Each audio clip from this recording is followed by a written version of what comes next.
முருகன் பக்தர்கள் அனைவருக்கும் அன்பு வணக்கங்கள். என் அன்பு குழந்தையே, இன்று உனக்கு மிகவும் அதிர்ஷ்டமான நாள் தங்கமே. நான் கூறிய நன்மைகளும் உனக்கு நடக்கப் போகும் நாள் இன்று தான். இதை முழுமையாகவும் பொறுமையாகவும் கேள். இதுவரை உனக்கே தெரியாமல் பல தவறுகளை நீ செய்து இருக்கலாம்.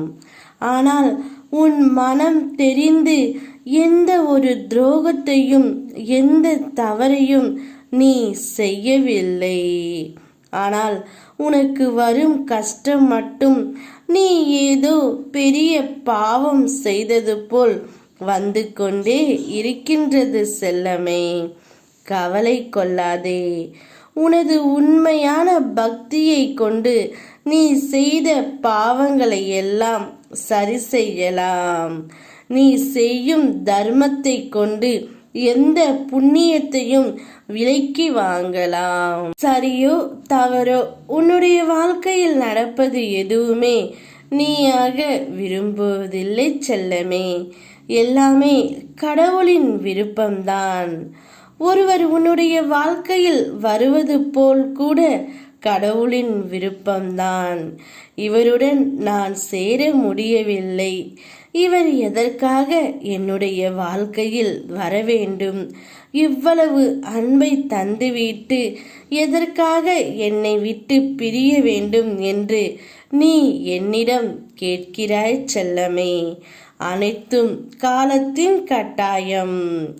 இவர் மூலம் நீ துன்பத்தை அனுபவிக்க வேண்டும் என்று உன்னுடைய விதியில் எழுதப்பட்டது. அதை யாராலும் மாற்ற முடியாது. எனவே வருவதை நினைத்து மகிழாதே, போவதை நினைத்து வருத்தம் படையாதே. அனைத்தையும் அமைதியாக கடந்து செல் தங்கமே. உன்னுடைய பயணத்தை அமைதி ஒன்று மட்டுமே உனக்கு நிம்மதியை தரும். இனி நீ சந்தோஷமாக இருக்க போகின்றாய். இந்த நன்னாளிலிருந்து உனக்கு அதிர்ஷ்டத்தை அள்ளி அள்ளி கொடுக்க போகின்றேன். அதை வரவேற்க தயாராக இரு. நீ எதையெல்லாம் உன்னுடைய வாழ்க்கையில் இழந்தாயோ அதையெல்லாம் நான் உனக்கு திருப்பி தரப்போகின்றேன். நற்செய்தி இன்றே உன்னுடைய காதுகளில் நீ கேட்கப் போகின்றாய். மகிழ்ச்சியாக இரு. ஓம் முருகா.